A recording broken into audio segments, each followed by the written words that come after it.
लोगों से पास नहीं हुआ करेगा। मिक्स पेपर कैसे कहते हैं? MSA 2, उसमें BFD है, SPM है, उन दोनों को मर्ज करके एक पेपर बनाया हुआ है। पेपर में एक बड़ा सा सवाल आता है 50 नंबर का, उसमें कुछ न्यूमेरिकल डाटा होता है, कुछ थ्योरेटिकल डिस्कशन होती है। तो आपने पहले न्यूमेरिकली उसके ऊपर बात करनी होती है, फिर थ्योरेटिकली उस पर डिस्कशन करनी होती है। तो जब ये MFA आया तो ये नज़र आ रहा था कि ICAP का इरादा कुछ इस तरह का बन रहा है, लेकिन आने के बाद उन्होंने जब मॉडल पेपर दिया तो उसमें न्यूमेरिकल अलग था, थ्योरी अलग थी। पार्ट A बना हुआ था, पार्ट B बना हुआ था, थोड़ा सा हौसला हुआ। फिर जब पहली दो अटैम्प्ट्स आई तो ICAP ने पहली जो अटैम्प्ट जब लेने लगे तो अचानक से उससे 1-2 हफ्ते पहले नोटिफिकेशन जारी कर दिया कि बच्चों को 2 आंसर शीट्स मिलेंगी, एक न्यूमेरिकल के लिए और एक थ्योरी के लिए। जो थ्योरी के लिए मिलेगी उस पर थ्योरी प्लस MCQ करेंगे, और जो न्यूमेरिकल के लिए मिलेगी उस पर न्यूमेरिकल। 2 आंसर शीट्स अलग होने का मतलब क्या है? 2 अलग अलग चेकर्स हैं जो उसको चेक कर रहे हैं, जिसका मतलब समझ आ गया कि उन्होंने एक न्यूमेरिकल का स्पेशलिस्ट पकड़ा, एक थ्योरी का स्पेशलिस्ट पकड़ा, उसको कहा तुमने अपना एरिया चेक करना है, इसको कहा तुमने अपना एरिया चेक करना है, ज़िंदगी आसान हो गई। तो सिर्फ उनकी ज़िंदगी आसान नहीं हुई, हमारी ज़िंदगी भी आसान हो गई। तो 2 अटैम्प्ट तक हम बहुत हैप्पी थे कि अचानक इस अटैम्प्ट से 3 हफ्ते पहले ICAP ने कहा कि अब एक ही शीट पे दोनों पोर्शन करने हैं। सवाल इस दफ़ा भी अलग अलग थे, लेकिन ये ऐलान थोड़ा सा ख़तरनाक लगा हमें। ICAP ने किसी भी जगह ऐसा कोई वादा नहीं किया कि न्यूमेरिकल के सवाल वो लाजमी अलग पूछेगा और थ्योरी के सवाल वो लाजमी अलग पूछेगा। तो दिस कैन हैपन कि आगे जाके ये पेपर मर्ज हो जाए, या आगे जाके इस पेपर में इस तरह के मिक्स सवाल आए। शुरू की जब नई स्कीम आती है तो 2-3 अटैम्प्ट, 1-2 अटैम्प्ट तक ना ज़रा थोड़ा सा वो ब्रीदिंग स्पेस दे रहे होते हैं। तो हम तैयारी अपनी थ्योरी की तो करेंगे, लेकिन हम एट टाइम्स आपसे 2-3 दफ़ा ऐसे टेस्ट लेंगे जिसमें थ्योरी और न्यूमेरिकल की मिक्सिंग भी होगी। एहतियातन हमने तैयार होके जाना है। तो बस ये वाली एहतियात जो है वो थोड़ी सी ज़रूरी है कि हमने ओवर अलर्ट रहना है कि अगर ICAP ने अपना मूड बदल लिया तो हम उसके लिए पहले से रेडी हों। डन। पेपर पे बात शुरू करते हैं। मैनेजरियल फाइनेंशियल एनालिसिस, ऑल्दो इसमें आप न्यूमेरिकल साइड को देख चुके हैं, लेकिन मैं ओवरऑल पिक्चर फिर भी दिखाने की आपको कोशिश करूंगा। आई होप कि अब इस चीज़ में कोई कन्फ्यूजन नहीं है कि ये बैजेस की कम्बिनेशन किस तरह से है। 2 बैजेस हैं जो फाइनेंस को लेके चल रहे हैं, एक सर खुरम का बैच है और एक सर मोहम्मद अदील का बैच है। 3 दिन सर अदील की क्लास हो रही है इसी टाइम पे, और फिर अगले 3 दिन उनकी क्लास नहीं हो रही और मेरी क्लास हो रही है, जिसमें मैं मैनेजरियल को कवर कर रहा हूँ और फाइनेंस को।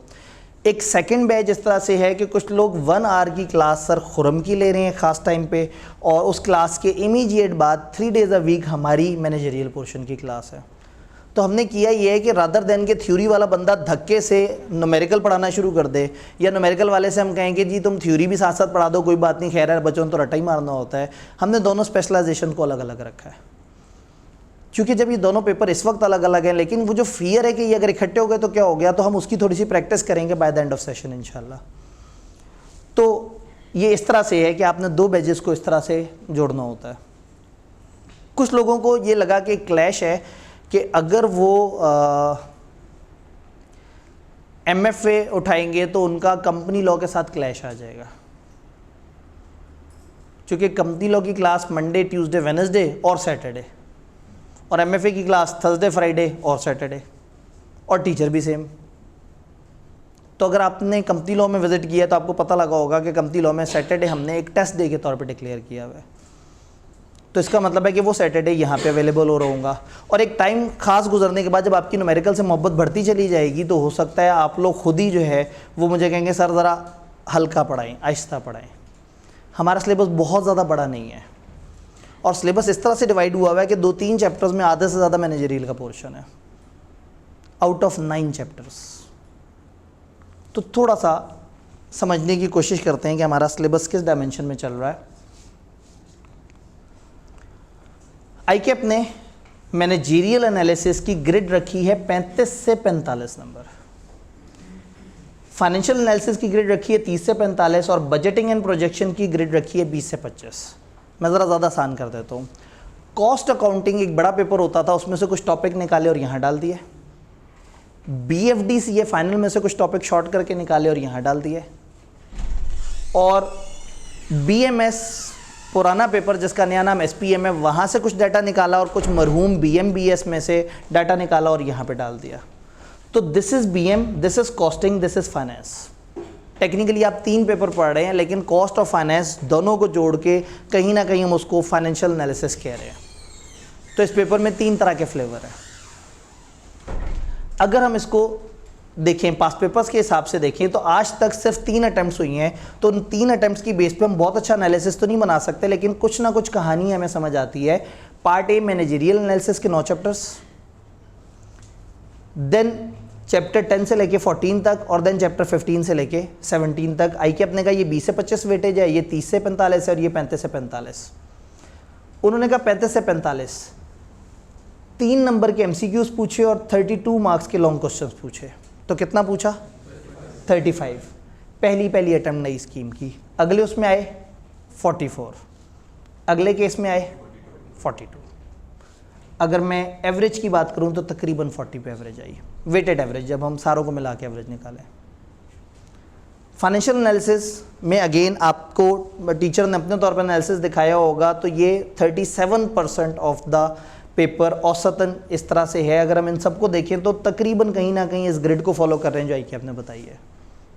और जो तीसरी ग्रिड है 20 से 25 नंबर की, यहाँ पे हमें नज़र आता है पूरे 25 नंबर, पूरे 25 नंबर यहाँ कम हो गए। तो ये तकरीबन 23% की एवरेज इस एरिया से बन रही है। बट नीचे वाले 2 का हमने क्या करना? हम अपने एरिया के अंदर जाते हैं, इस 40% के अंदर क्या चल रहा है। अब उस 40% को 100% कंसिडर करते हुए वहाँ पे चीज़ों को लेके चलते हैं। हमारा सिलेबस बनाते हुए इन्होंने धक्के से चीज़ें खींची हैं। हमारे सिलेबस में टोटल वो 4 चीज़ें डालना चाहते थे, 3 चैप्टर और 1 एनालिसिस। उस एनालिसिस को कहते हैं पेस्टल एनालिसिस, एनवायरनमेंट का एनालिसिस होता है। तो वो 3 चैप्टर्स बनाए। फिर पेस्टल जब था और उनको नज़र आया कि किताब के तो चैप्टर्स बहुत कम बन रहे हैं, तो पेस्टल में 6 फैक्टर्स होते हैं। उन्होंने किसी ऑथर से कहा कि भाई आप पेस्टल के हर फैक्टर के ऊपर चैप्टर बना दो। वो भाई साहब भी अपने किसी मूड में बैठे थे, उन्होंने कुछ जगह 1-2 फैक्टर्स को कंबाइन कर दिया, कुछ जगह IT की डिस्कशन ज़्यादा कर दी। तो हुआ ये कि जब ICAP की किताब फाइनल होके आई तो उसमें 5 चैप्टर पेस्टल के ऊपर थे और 3 चैप्टर उस एरिया पे थे जो कि इसका उनका मेन पर्पस था पेस्टल के अलावा। जब ICAP ने ऐसे करके गिना 1 2 3 4 5 तो बने 8, और आगे के चैप्टर्स की गिनती वो 10 से शुरू कर चुके थे। तो एक बड़ा क्यूट सा चैप्टर निकाला, चैप्टर नंबर 6। इस चैप्टर में कुछ नहीं है। इस चैप्टर का नाम है practice questions of chapter 1 to 5। तो एक मतलब मजाकिया सा एक चैप्टर बनाया जिसमें समझाया भी कुछ नहीं।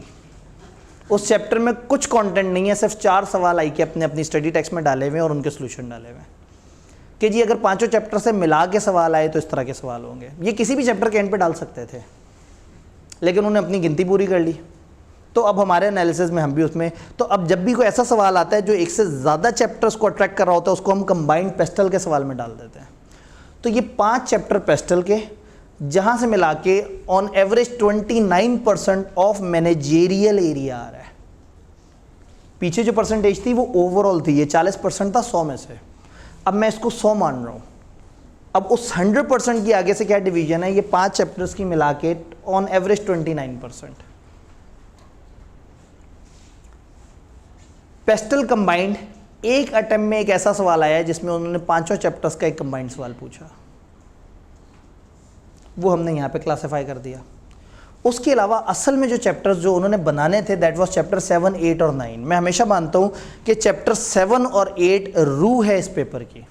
ICAP जब ये पेपर बनाया और जब ये पहली दफ़ा सामने आया तो तब तक अटेम्प्ट नहीं आई थी। मैं उस वक्त से लोगों से कह रहा था कि चैप्टर 7 और 8 आप इसको बहुत अच्छी तरह से कर लें, क्योंकि SPM का जो निचोड़ है, जो उसमें सबसे काम की बात है, वो ये इन 2 चैप्टर्स में क्लासीफाई हुई है। इसको हम कहते हैं इंटरनल और एक्सटर्नल एनालिसिस, कंपटीशन का एनालिसिस और इंटरनल एनालिसिस। तो ये 2 चैप्टर अगर आप देखें तो 29% ऑफ द पेपर अकेले चैप्टर 7 से बना हुआ है औसतन। इस दफ़ा के इसमें 18 आउट ऑफ टोटल 32 चैप्टर 7 से आया था। इसमें 13 आउट ऑफ 40 चैप्टर इसमें से आया था। इस वाले में लॉन्ग क्वेश्चन नहीं, आपको शॉर्ट क्वेश्चन में नज़र आ जाता है। तो समहाउ ये 3 चैप्टर्स मिला के 63% ऑफ मैनेजरियल पोर्शन है। और अगर आप कॉस्ट अकाउंटिंग जानते हैं तो अगर 63% ऑफ मैनेजरियल पोर्शन और मैनेजरियल पोर्शन 40% है तो ये टोटल पेपर का कितने परसेंट हुआ? 40% का 63%,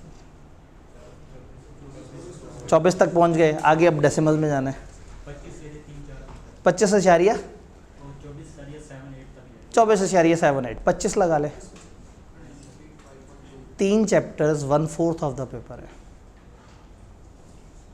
तो ये 3 चैप्टर्स बहुत अच्छे तरीके से तैयार करने हैं, क्योंकि इन्होंने पेपर में आपको काफ़ी क्वेश्चन देना है। 7, 8 बड़े अहम है, 9 में से वो कहीं ना कहीं कभी छोटा कभी बड़ा सवाल इस तरह से बना रहे हैं। तो ये ओवरऑल हमारा पास पेपर एनालिसिस है। चैप्टर बाय चैप्टर डिस्कशन अभी आगे करते हैं। यहाँ तक बात समझ आ रही है? यहाँ तक बात समझ आ रही है? ये अगर 9 के 9 चैप्टर्स को वो करें तो पहले ही दिन एक चैप्टर मैं क्रॉस कर देता हूँ। हमने 9 में से एक चैप्टर कर लिया। ये चैप्टर है comprehensive examples of chapter 1 to 5। अब हमारे रह गए 8 चैप्टर्स। तो ओरिएंटेशन वाले दिन ही एक चैप्टर आपका खत्म हो गया। ये 5 पेस्टल के हैं और इसमें चैप्टर 4 काम का है, जिसमें आईटी की बातें हैं। यानी कि अगर इन चैप्टर से आप सवाल बनाने लगे, एग्जामिनर सवाल बनाने लगे और उसको कोई सीधा सीधा रट्टे टाइप का सवाल बनाना है, तो द ओनली चैप्टर जहां उसको लैंड करना चाहिए वो चैप्टर 4 है, आईटी। कि आईटी बेस्ड क्या सिस्टम है, आईटी के क्या रिस्क हैं, आईटी के ऊपर क्या कंट्रोल्स हैं, वो सारी की सारी चीज़ें यहाँ पे हमें आईटी में नज़र आती हैं। चैप्टर 5 एक बड़ा यूनिक सा चैप्टर है। हुआ ये कि 2013 के बाद से एजुकेशन स्कीम चले जा रही थी पुरानी वाली। 2021 के आसपास इन्होंने ये रियलाइज़ किया कि हमें अपने बच्चों को जिद्दत के तकाज़ों से हम आहंग करना है। पूछा गया नई पॉलिसी क्यों आ रही है? उन्होंने कहा इसलिए आ रही है कि दुनिया बहुत आगे जा चुकी है और हम अभी तक 2013 की पॉलिसी को फॉलो कर रहे हैं। तो जो नई पॉलिसी आएगी उसमें लोगों को हम नई चीज़ें सिखाएंगे। आ गई नई पॉलिसी, किताबें आना शुरू हो गई, तो सारे टीचर्स ने कहा भाई किताबें तो वही हैं, डाटा भी वही है, टॉपिक्स भी वही हैं, जिद्दत कहाँ है? उन्होंने कहा एमएफए के सिलेबस को देखो। मैंने कहा वहाँ कहाँ जिद्दत है? वो तो आपने एक चैप्टर वहाँ से पकड़ा, एक चैप्टर वहाँ से पकड़ा, एक फाइनल से पकड़ा, एक इस तरह से कर लिया। उन्होंने कहा चैप्टर 5 को देखो, टेक्नोलॉजिकल डिस्रप्शन। टेक्नोलॉजी ने बिजनेसेस को किस तरह से इम्प्रूव किया है, ये चैप्टर उसके बारे में। The only chapter in complete Kaif जिसमें उस जिद्दत की बात हुई है जिसके लिए नई स्कीम आई थी। तो जब ये चैप्टर पढ़ रहे होंगे तो हम देखेंगे कि टेक्नोलॉजी ने अलग अलग बिजनेस सेगमेंट्स के साथ किया क्या है। अलग अलग बिजनेस सेगमेंट्स के डायमेंशन बदल दिए। फॉर एग्जांपल एजुकेशन के डायमेंशन बदल गए, रिटेल के डायमेंशन बदल गए, बैंकिंग सेक्टर के डायमेंशन बदल गए। तो इसमें हम तकरीबन 10-11 इंडस्ट्रीज़ में देखेंगे कि आईटी ने या टेक्नोलॉजी ने क्या किया है। तो ये बड़ा मज़ेदार सा चैप्टर होगा और इसको याद करने की ज़रूरत कहीं से भी नहीं होगी। फिर आते हैं हम यहाँ पे chapter 7, chapter 8। Chapter 7 is about competition, हमारा सबसे इंटरेस्टिंग चैप्टर। कंपटीशन क्या है, मार्केट्स क्या होती हैं, बिजनेसेस मुकाबला कैसे करते हैं एक दूसरे से, अपनी प्रोडक्ट्स को कैसे देखते हैं। तो this is more of marketing. आपके अंदर से एक मैनेजर जगाने की कोशिश हो रही है। आपने बड़े होकर अकाउंटेंट बनना है, लेकिन बहुत बड़े होकर मैनेजर बनना है। और मैनेजर बनने की तरबियत देने वाला सब्जेक्ट ही कोई नहीं है हमारे पास, एसपीएम को छोड़ के। तो कैफ लेवल पे उन्हें शिद्दत से एहसास हो रहा था कि बीएमबीएस ख़त्म करने के बाद there should be some place जहाँ बिज़नेस में बिज़नेस की मैनेजमेंट किस तरह से की जाए उसके बारे में कुछ गाइडेंस होनी चाहिए। तो ये गिनती के 2 चैप्टर्स इसमें हमें हेल्प करते हैं। तो चूंकि ये 2 चैप्टर हमारे सिलेबस या हमारे सिलेबस के ऑब्जेक्टिव को बहुत अच्छा मीट करते हैं, तो at any given time we can assume कि इन 2 चैप्टर्स में से तो सवाल बन जाएंगे। एक से ना बना तो दूसरे से तगड़ा सवाल बन जाएगा। कंपटीशन के बारे में ये बात करेगा और इंटरनल एनालिसिस के बारे में नेक्स्ट चैप्टर बात करेगा। इंटरनल एनालिसिस का मतलब ये है कि आप अपने आप को देखें कि आप में क्या खामी है। कंपटीशन है, आप बाहर की दुनिया को देखें वो क्या कर रहे हैं। बाहर की दुनिया को दो तरीके से देखते हैं, एक ये कि मेरे कंपेटिटर्स क्या कर रहे हैं और एक ये कि मेरे इन्वायरमेंट में क्या हो रहा है, पॉलिटिक्स में क्या हो रहा है, इकॉनमी कैसी चल रही है, सोसाइटी में क्या हो रहा है, टेक्नोलॉजी में क्या चेंज आई है। इसको हम कहते हैं पेस्टल। ये 6 वर्ड्स हैं जिसमें हम पॉलिटिकल की बात करते हैं, इकोनॉमिक की बात करते हैं, सोशल की, टेक्नोलॉजिकल की, इकोलॉजिकल की, फिजिकल एनवायरनमेंट की, लीगल की बात करते हैं। ये सब मिला के पेस्टल कहलाता है। तो उस पेस्टल के ऊपर इन्होंने ये चीज़ डाली और चैप्टर 4 में क्रैमिंग कर दी और चैप्टर 5 जो है उसमें उन्होंने लॉजिकल डिस्कशन की है। तो होगा ये कि हम लोगों ने बहुत ही ध्यान बड़े ही तरीके से चैप्टर 7, 8 और 9 को कवर करना है इंशाल्लाह। जब 9 में जाएंगे तो मैं आपको ऐसी बातें बताऊंगा जो आपने कई दफ़ा सुनी हुई हैं कोड ऑफ एथिक्स की, वही इंटेग्रिटी, वही ऑब्जेक्टिविटी, वो सारी चीज़ें। तो फिर चैप्टर 9 इम्पॉर्टेंट है, लेकिन इसमें है सिर्फ 2 एनालिसिस जो हमने पढ़ना है। इस पेपर में कुछ मॉडल्स होते हैं कि जी वो अमेरिकन इदारे ने ये मॉडल बनाया, आपने इस मॉडल को फॉलो करना है, फलाना इदारे ने ये मॉडल बनाया, आपने उस मॉडल को फॉलो करना है। तो आईकैप सवाल बनाते हुए सम टाइम एक सवाल बनाता है और कहता है बताओ वो वाला मॉडल इस पर अप्लाई कैसे करें। तो हमारे सिलेबस में 10 थेरीज़ हैं, 10 मॉडल्स हैं। वो 10 मॉडल्स हमें बताते हैं कि ये वाली चीज़ कैसे अप्लाई होगी, ये चीज़ किस तरह से अप्लाई होगी। एक एक करके चलते जा रहे होंगे हम, मतलब इसी वीक में ही एक मॉडल कर लेंगे तो आपको समझ आ जाएगा कि मॉडल किसे कहते हैं, उसके अंदर किस तरह से चीज़ें लिखी होती हैं और हमने उसको सिचुएशन पे कैसे अडॉप्ट करना होता है। तो अब आपने इन चैप्टर 7, 8, 9, 8 में से आईकैप के कोड को हटा दें तो 2 मॉडल्स बच जाते हैं। तो 7, 8 और 9 के वो 2 मॉडल्स घोल कर पी लेने हैं, कंप्रोमाइज़ ही नहीं करना। अगर 25% ऑफ योर पेपर ये चंद चैप्टर्स में कैद है, और ये मिला के बहुत ज़्यादा सफ़े नहीं है, शायद 15 सफ़े होंगे ज़्यादा से ज़्यादा, जिसमें 25 नंबर का एक सीनियर पेपर कैद है। और ना सिर्फ जहन नशीन करना है बल्कि समझना भी है, समझना ज़्यादा ज़रूरी है। होपफुली लेक्चर के दौरान मोस्ट प्रॉब्ली हमें कुछ किताबें मिलना शुरू हो जाएं, या शायद लेक्चर के एंड पे हमें किताब मिल जाए। आपको स्टडी मटेरियल हमने देना है, तो ऐसे में फाइनेंस वाले टीचर अपने अपने पैटर्न पे हैंड आउट्स या जिस भी तरीके से चल रहे हैं, मैं अपने पोर्शन से रिलेटेड आपको थ्योरी के नोट्स, क्वेश्चन बैंक और इस तरह की चीज़ें प्रोवाइड कर दूंगा इंशाल्लाह। अब सवाल ये कि पास पेपर्स तो है ही नहीं इसके, तो प्रैक्टिस कैसे करें।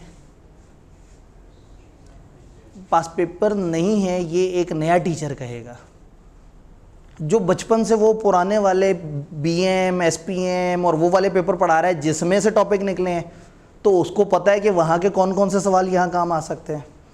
तो मैंने कोई 90 से ज़्यादा सवाल इकट्ठे किए हैं और एक वॉल्यूम 2 बनाया है जिसमें आपकी पिछली 2 अटैम्प्ट्स के, जो रीसेंट अटैम्प्ट है वो तो अभी हुई है, उसके अभी सोल्यूशन नहीं आए, पिछली 2 अटैम्प्ट्स के जो गिनती के 4-5 सवाल पर अटैम्प्ट हैं उनको ऐड कर दिया है। और एडिशनल प्रैक्टिस के तौर पे फाइनल के एसपीएम वाले पेपर से, कैफ के बीएमबीएस वाले पेपर से, कुछ आईकैप की स्टडी टेक्स्ट में उन्होंने एक्स्ट्रा एग्जांपल्स दी थी, वो इकट्ठी करके आपके लिए क्वेश्चन बैंक बना दिया है। तो जिसमें 90 सवाल आपको प्रैक्टिस के लिए मिल जाएंगे मैनेजरियल पोर्शन के इंशाल्लाह। वो काफ़ी होगा और उसमें मैं फिर आपको बताऊंगा कि लेवल्स हैं। एसपीएम वाला सवाल भारी हुआ करेगा, वो तब करना है जब आप बहुत कॉन्फिडेंट हो। जो बीएमबीएस का सवाल है वो आपके पार लेवल पे होगा। जो आईकैप के स्टडी टेक्स्ट का सवाल है वो भी थोड़ा सा एडवांस होगा, ज़्यादा एडवांस नहीं होगा। तो एसपीएम का सवाल हमने तब करना है जब हम कहेंगे ये इतना अच्छा आ गया है मुझे, अब लाओ कोई मुश्किल सवाल। तो आपको एक बुकलेट मिलेगी जिसमें पार्ट 1 होगा इन 9 चैप्टर्स के, मतलब एक को तो हटा दें, 8 चैप्टर के सारे नोट्स, और उसके अलावा एक क्वेश्चन बैंक जिसमें इन चैप्टर्स का जहाँ जहाँ से आया और उसका जो जो डाटा हमें आईकैप से मिला है, जो आईकैप से मिला है, वरना इन टॉपिक्स पे बहुत सारे सवाल मौजूद हैं, लेकिन आईकैप की बेस्ट प्रैक्टिस होती है आईकैप के सवाल से। तो जो आईकैप के अलग अलग सवाल मुख्तलिफ पेपर्स में आए थे, जिन पेपर्स को मिला के उन्होंने ये बनाया है, वो सवाल मैंने इकट्ठे कर दिए हैं। किताब सामने होगी तो मैं आपको थोड़ा सा मज़ीद दिखा दूंगा कि हमने उस किताब को किस तरह से देखना है कि कौन कौन सा सवाल कहाँ से आया है। बात समझ आ रही है? तो ये घोल के पी लेने हैं 1, 2, 3। और चौथी प्रेफरेंस है आपकी ये सारे चैप्टर मेरे साथ सुनते जाना है, समझते जाना है और इस काबिल हो जाना है कि पेपर में अगर आए तो आप खुद से लिख सकें।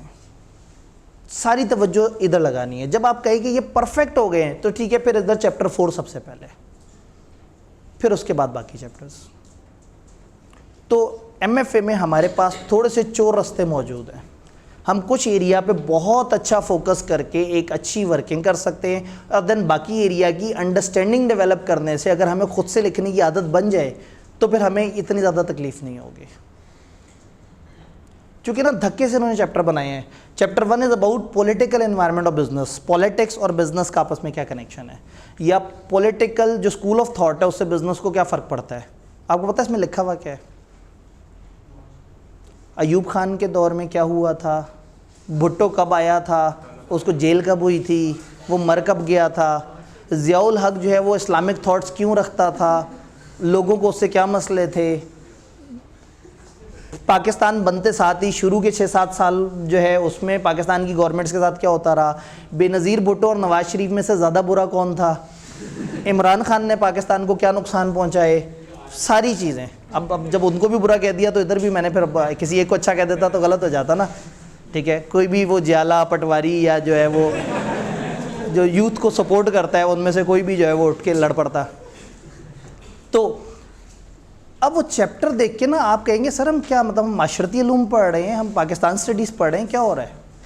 तो धक्के से बस इन्होंने किसी को कह दिया कि आपने किताब बनानी है, और उसने भी उठा के पूरा का पूरा आर्टिकल किसी का लिखा हुआ छाप दिया कि ये पॉलिटिकल है। अब वो पॉलिटिकल है तो बिजनेस का उससे क्या लिंक है, वो एक सफ़े पे लिख दिया।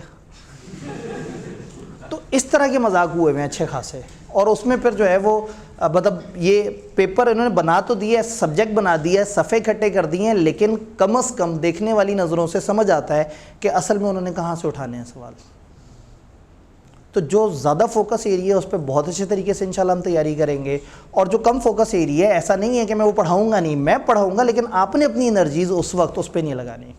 अब होता क्या है, शुरू में ना न्यूमेरिकल आहिस्ता आहिस्ता बिल्ड हो रहे होते हैं।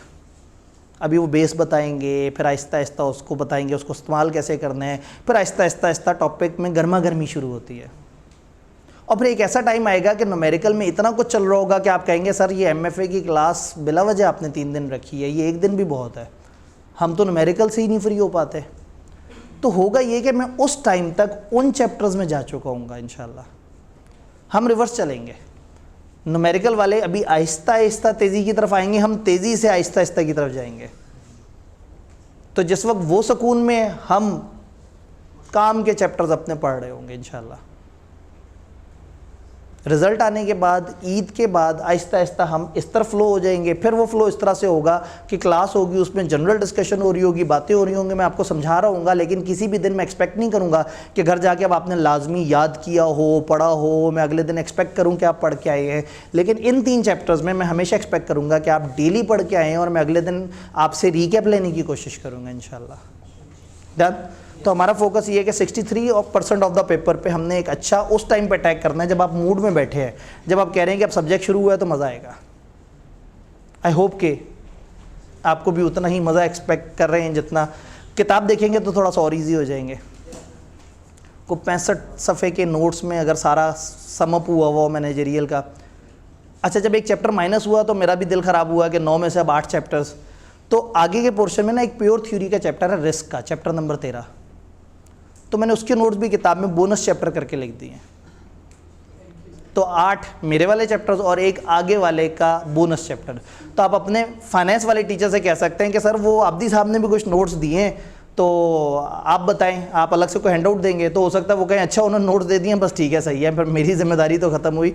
तो बहरहाल वो नोट्स, चूँकि वो थ्योरी टाइप का मिजाज है उस चैप्टर का, लेकिन वो मेरे ऑफिशियल पोर्शन में नहीं आता, तो वो उसके नोट्स दे दिए हैं। सम टाइम ऐसा होता है कि टीचर जो फाइनेंस वाले वो फरमाइश कर देते हैं जी बहुत थ्योरी है आप ही करा दें। तो 1-2 और जगह पे अब्दुल अजीम साहब के साथ जब मैं ये पेपर पढ़ा रहा होता हूँ तो वहाँ ये वाला चैप्टर वो मुझे कहते हैं जी आप ही करा दें।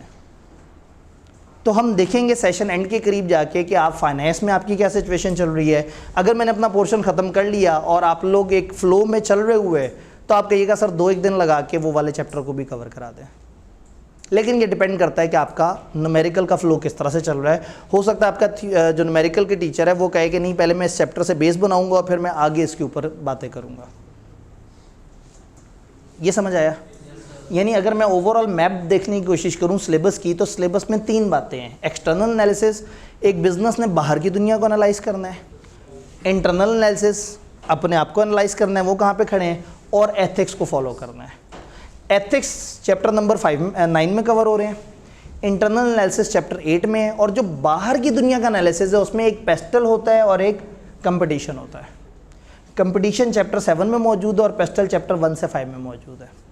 लेकिन वो पेस्टल पूरा नहीं हो सका क्योंकि उसमें से एक ई खा गए है, इकोलॉजिकल, ये जो आपकी फिजिकल एनवायरनमेंट के फैक्टर्स है ना वो खा गए, बाकी पूरे किए हुए हैं। तो अगर पेस्टल को शॉर्ट करें और 5 चीज़ों को डिस्कस करें तो ये स्लैप्ट एनालिसिस कहलाता है। एक इससे भी छोटा एनालिसिस होता है, उसको हम कहते हैं पेस्ट एनालिसिस। तो पेस्ट एनालिसिस, स्लैप्ट एनालिसिस और पेस्टल एनालिसिस, यानी इन्वायरमेंट को आप 4 वेरिएबल में डिवाइड करें, 5 में करें या 6 में करें, तो अलग अलग अप्रोचेज हैं।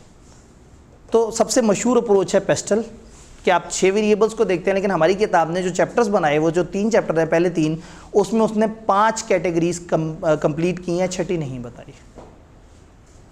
डन। तो अगर लॉजिकल मैप देखें तो हम इस पूरे सिलेबस में जो पढ़ रहे होंगे वो एक बिजनेस अपने आप को कैसे देखता है, बाहर की दुनिया को कैसे देखता है और एथिक्स को कैसे फॉलो करता है। तो इस सब्जेक्ट को पढ़ने के बाद आपके अंदर से एक मैनेजर निकलेगा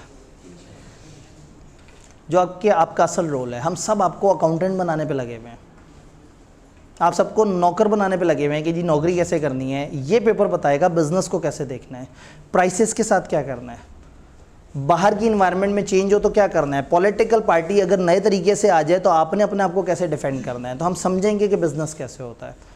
तो ये पेपर पास करने से ज़्यादा बड़ा ऑब्जेक्टिव ये है कि आपको समझाना है कि बिज़नेस एनवायरनमेंट कैसे काम करती है और आपने अपने आप को और बाहर की दुनिया को किस तरीके से देखना होता है और अपने आप को कैसे अलाइन करना होता है।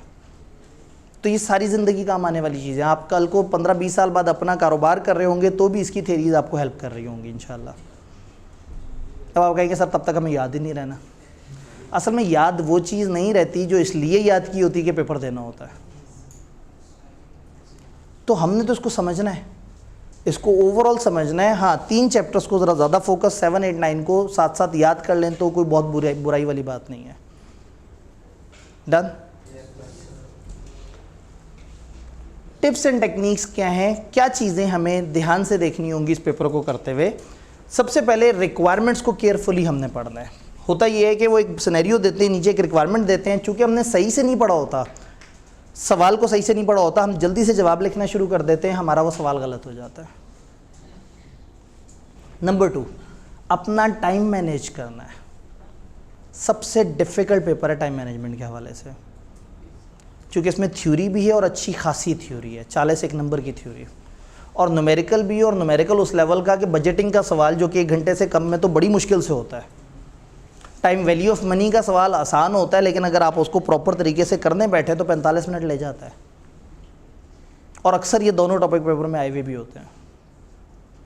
इन सब के बाद ये बेचारा मैनेजरियल, इसको करने के लिए टाइम कम बचता है, और करने लगे तो फिर लिखाई वगैरह के मसले बन जाते हैं।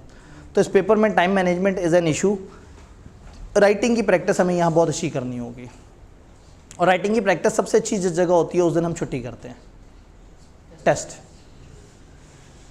तो मैं कोशिश करूंगा कि हम अल्टरनेट वीक पे टेस्ट करते जाएं, आपके टाइम को डिस्टर्ब किए बगैर। हर अल्टरनेट सैटरडे पे आधी क्लास टेस्ट और आधे पे हम पढ़ाई कर लें, ताकि इन्हीं 3 दिनों में भी वो कवर हो जाए और आपके ऊपर ज़्यादा वज़न भी ना आए। और अगर आपको अच्छा लग रहा हुआ तो वीकली टेस्ट कर लिया करेंगे, इसी तरह से कि भाई टेस्ट भी हो रहा है साथ साथ आगे भी पढ़ रहे हैं। और हो सकता है एक टाइम पे आप आवाज़ार होके कहें सर बहुत पढ़ा दिया है, बस 2 दिन पढ़ाएं और तीसरे दिन टेस्ट ले लिया करें।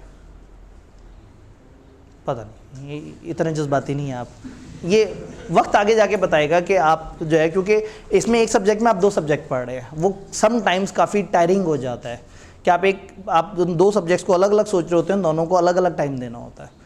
तो इसलिए हमें ये बैच सबसे मज़ेदार लगा कि 3 डेज़ अ वीक सिर्फ फाइनेंस हो और 3 डेज़ अ वीक सिर्फ ये हो। लेकिन कुछ स्टूडेंट्स का क्लैश कमती लॉ का आ रहा था कि जो कमती लॉ पढ़ रहे हैं और MFA भी पढ़ रहे हैं, तो फिर वो पहले 3 दिन नहीं पढ़ सकते, उस वक्त वो कमती लॉ पढ़ रहे हैं। तो फिर हमने एडिशनल टीचर से रिक्वेस्ट की जिन्होंने हमें 1 आवर का बैच इससे पहले वाले टाइम पे दे दिया, जो कि सरखुरम है। तो उसके साथ फिर कमती लॉ का क्लैश भी ख़त्म हो जाता है।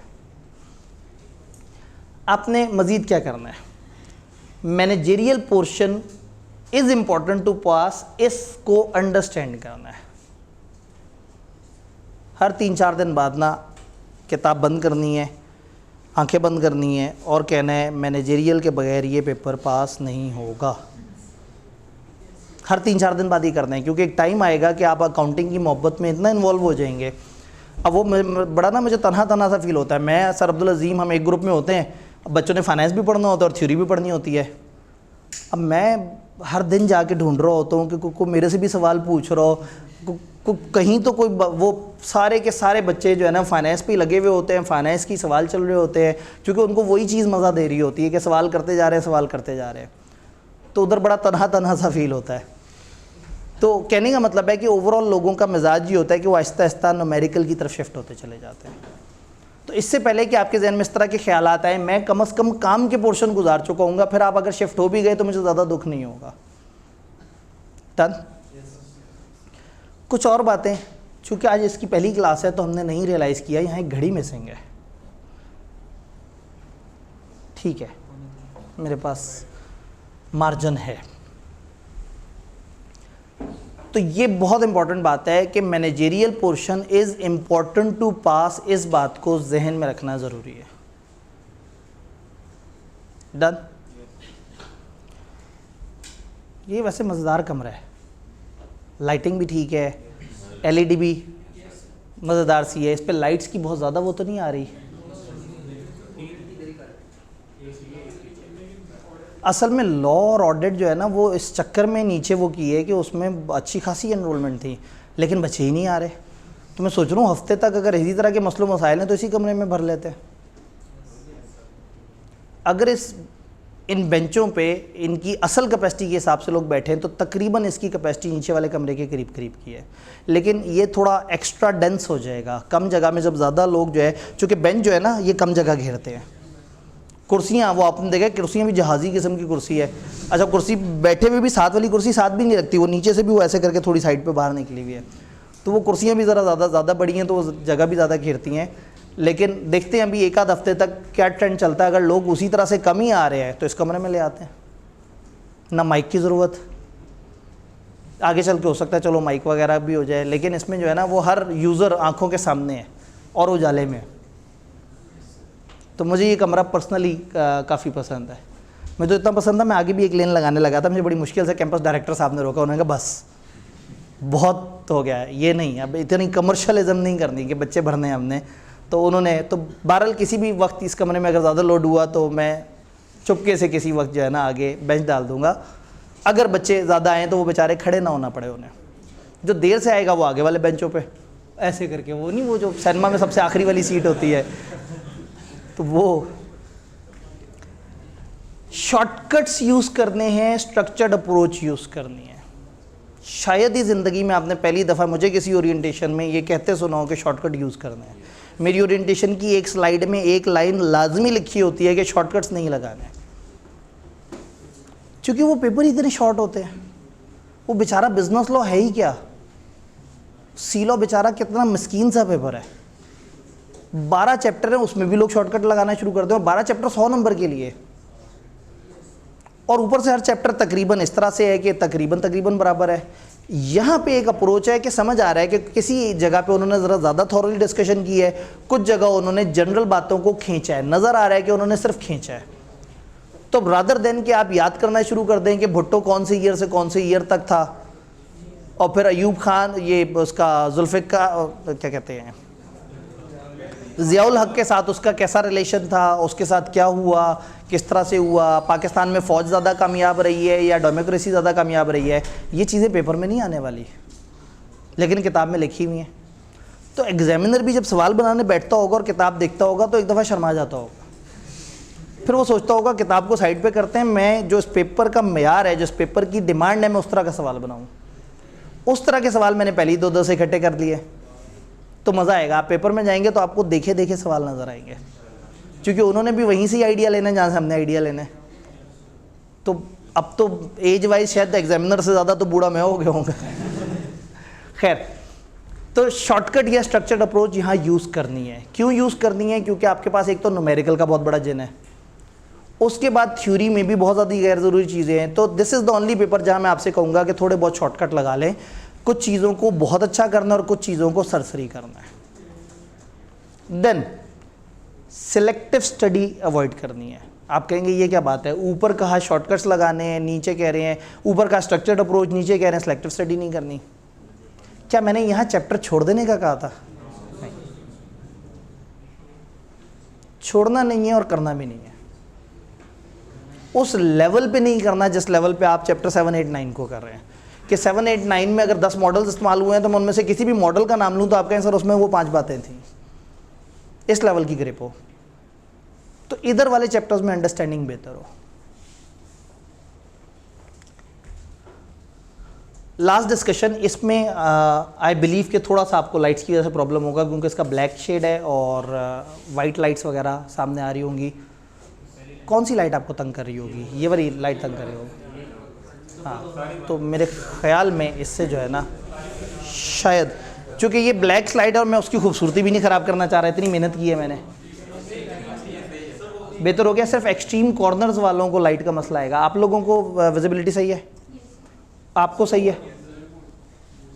चलें फिर एक दफ़ा, अब सही है? लें जी, अब सही है।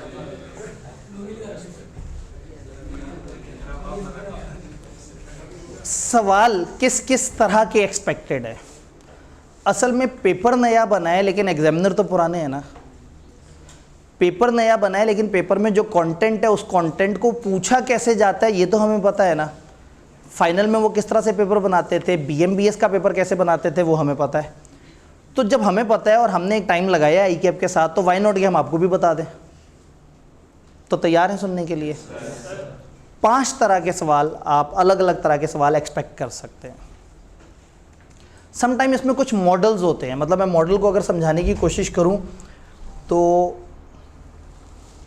फॉर एग्जांपल मैं आपसे कहूं कि अच्छा स्टडी मॉडल ये है कि अब मॉडल बाय AA, ठीक है जी। आप कहें जी AA मॉडल से मैंने तैयारी की है। AA मॉडल क्या है? यूनिट 1 स्टडी करना है, यूनिट 2 राइट करना है, यूनिट 3 रिटेन करना है और यूनिट 4 पास पेपर करने हैं। अगेन चूंकि भी आपने बिजनेस मॉडल नहीं पढ़े हुए तो मैं समझाने के लिए कह रहा हूं कि फॉर एग्जांपल एक स्टडी मॉडल आपको बताया गया हो कि जी आतिफ आब्दी साहब ने 4 नुकाती एजेंडा पेश किया है। वो कहते हैं कि अच्छा स्टूडेंट वो है जो स्टेप 1 स्टडी करता है, स्टेप 2 राइट करता है, स्टेप 3 रिटेन करता है और स्टेप 4 पास पेपर करता है। अब आपसे एक सवाल ये आ सकता है कि बताओ आब्दी साहब का मॉडल क्या है? आप रटा लिख देंगे। और सवाल यूँ भी आ सकता है कि काशिफ एक होनहार बच्चा है लेकिन काशिफ जो है वो चीज़ें पढ़ता बहुत अच्छी है लेकिन वो लिखना भूल जाता है। काशिफ जो है वो जब लिखना भूल जाता है तो चीज़ें उसे याद नहीं रहती लेकिन वो उनको ज़बानी रट्टा मार लेता है, उसका रट्टा बहुत अच्छा है और पेपर वाले दिन तक उसने 2 पास पेपर हाथ से लिख के भी किए हुए थे। तो बताओ काशिफ ने मॉडल के साथ क्या खिलवाड़ किया? तो आप कहेंगे भाई स्टडी वाला यूनिट उसने बहुत अच्छा फॉलो कर लिया, राइट वाले यूनिट को उसने सही से फॉलो नहीं किया, फलाना के साथ ऐसा हुआ। इसका मतलब क्या है? सवाल या तो आएगा कि मॉडल क्या है वो बता दो, या एक सिचुएशन देख के आपसे पूछेंगे कि बताओ मॉडल अप्लाई हो रहा है या नहीं हो रहा, मॉडल सही फॉलो हो रहा है या नहीं हो रहा। डन? इधर देखते हैं, ठीक है जी। अब इधर ज़रा फोकस ज़्यादा रखना है क्योंकि काफ़ी बारीक होगा। कैटेगरी ऑफ क्वेश्चन, पहली कैटेगरी स्ट्रेट फॉरवर्ड सवाल, प्लेन क्वेश्चन, सिंपल रिक्वायरमेंट, रट्टे वाला सवाल। बताएं जी स्टडी मॉडल क्या होता है, बताएं फलाना क्या होता है, फलाना चीज़ क्या होती है, define this, write down this, narrate this, identify this. तो सम टाइम आपकी किताब में से कोई कंटेंट उठाएंगे और आपसे पूछ लेंगे सीधा सीधा सवाल। इसकी शक्ल तकरीबन कुछ इस तरह की होगी कि 1, 2, 3 लाइंस का इस तरह का सवाल होगा, तो देखते ही पता लग जाएगा कि ये सीधा वाला सवाल है जो सर ने कहा था।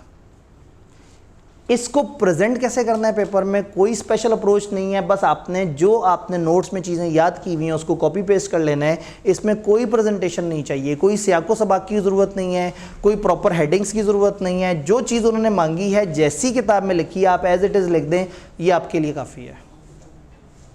सवाल कई तरह के आ सकते हैं अलग अलग शक्लों के, तो वो इसमें 3 खाने हैं। पहला बताएगा कि सवाल किस नौइयत का है, दूसरा ये कि वो दिखने में किस तरह का होगा, आप उसको आइडेंटिफाई कैसे करेंगे, तीसरा आप उसको पेपर में प्रेजेंट कैसे करेंगे। तो सबसे आसान चीज़ ये है कि आपसे वो सीधा सीधा प्लेन क्वेश्चन पूछ लें, सिंपल रिक्वायरमेंट हो, सीधा सीधा सवाल हो, सीधा सीधा जवाब दें, कहानी ख़त्म हो जाए। Second, seems logical. ये वाली कैटेगरी आपने लॉज में भी देखी है, सिचुएशन सी बनी हुई होती है लेकिन पूछा सीधा होता है। ये देखा गया किस तरह का, इस तरह का होगा कि कुछ सिचुएशन सी बनाई हुई होगी और नीचे सवाल पूछा होगा, सवाल पढ़ेंगे तो आपको एहसास होगा कि इसका ऊपर वाली सिचुएशन से कोई बहुत ज़्यादा ताल्लुक नहीं है। फॉर एग्जांपल ये सवाल है कि HL is engage in business of फलाना फलाना फलाना और HL फलाना स्ट्रेटेजी को फॉलो करता है, बताओ HL कौन सी इन चारों कैटेगरी में प्रमोशन की स्ट्रेटेजी लगाएगा। अभी एक मॉडल पूछा हुआ, लाइफ साइकिल मॉडल, जब हम पढ़ेंगे तो ज़रा आपको बेहतर समझ आएगा ये सवाल। तो वो कहना चाह रहे हैं कि बताओ लाइफ साइकिल मॉडल को HL जो है वो उसको कैसे अप्लाई करेगा, या HL कौन सी स्ट्रेटजीज़ को फॉलो करेगा। अब उसके अंदर स्ट्रेटजी सीधी सीधी लिखी हैं और इन्होंने इतनी इन्फॉर्मेशन ही नहीं दी कि हम HL के बिजनेस के अंदर उतर के बताएं कि उसने क्या करना है। तो उन्होंने HL का सिर्फ जिक्र किया कंपनी की मशहूरी के लिए कि HL है, HL बड़ा मज़ेदार है, HL यूँ करता है, इस तरह से करता है। बताओ HL को इन 4 चीज़ों में क्या करना चाहिए। तो आपने किताब में पढ़ा था उन 4 चीज़ों में ये 2-2 काम करने चाहिए, आपने लिख दिए, लेकिन HL का एहतराम भी करना है।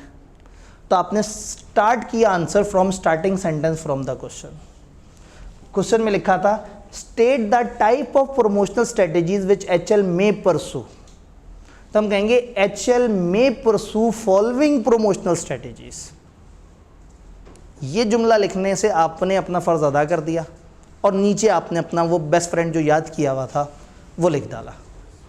तो सेकंड सवाल इस तरह का है कि जिसमें एक इदारे का जिक्र करते हैं लेकिन लॉजिकली उसके ऊपर डिबेट नहीं करवाते, सिर्फ उसका जिक्र करके आपसे एक थ्योरी पूछ रहे होते हैं।